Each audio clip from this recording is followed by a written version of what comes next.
আসসালামু আলাইকুম। তোমরা সবাই কেমন আছো? আশা করি তোমরা সবাই ভালো আছো।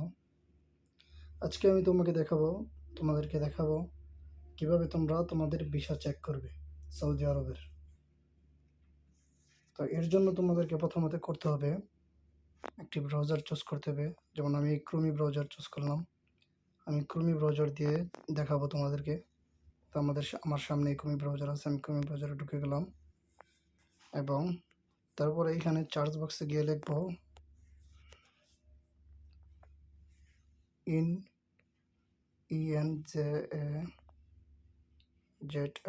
injazid.com সেন্সর এভাবে লিখে তারপর সার্চ করব। ওকে, তারপর এরকম একটি অপশন আসবে। এখানে হয়তো বা এরকম না আসে, এরকম আসতে পারে তোমাদের সামনে। যেমন দেখো এই যে এরকম আসতে পারে, এবং তোমাদের মোবাইল থেকে এখান থেকে এটা ডেস্কটপ সেট করে নিবা। আমার প্রথম থেকেই করা ছিল, তাই এখানে অটোমেটিক হয়ে আসছে।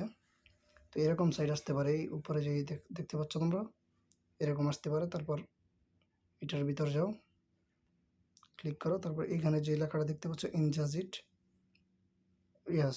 এখানে যে লেখাটা দেখতে পাচ্ছ ইন্ডিভিজুয়ালে ক্লিক করো। তারপর দেখতে পাচ্ছ ফাইন্ড অ্যাপ্লিকেশন ডাটা, এখানে যাও। এখন তারপর এখানে দেখো পাসপোর্ট নাম্বার, তুমি এখানে তোমার যে পাসপোর্ট নাম্বার তা দিয়ে দাও। আমার পাসপোর্ট নাম্বার আমি দিয়ে দেখাইতেছি তোমাদেরকে। পাসপোর্ট নাম্বার দিয়ে দাও। তারপর এই কারেন্ট ন্যাশনালিটি কোন দেশ থেকে, আমার দেশ বাংলাদেশ, তাই আমি বাংলাদেশ দিয়ে দেখাচ্ছি। তারপর কী কাজের ভিসা,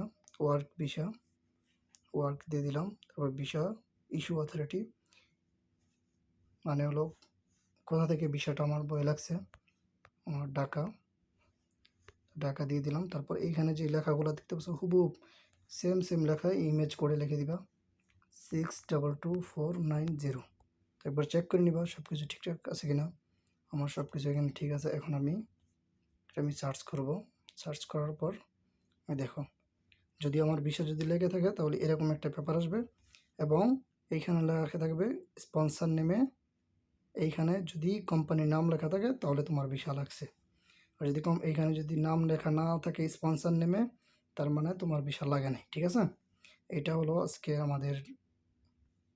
ছিল আজকে আমাদের ভিসা চেক কীভাবে করতে হয় সৌদি আরবের তা দেখানো। চলো আজকের জন্য গুড বাই, সবাই ভালো থাকবা। আসসালামু আলাইকুম।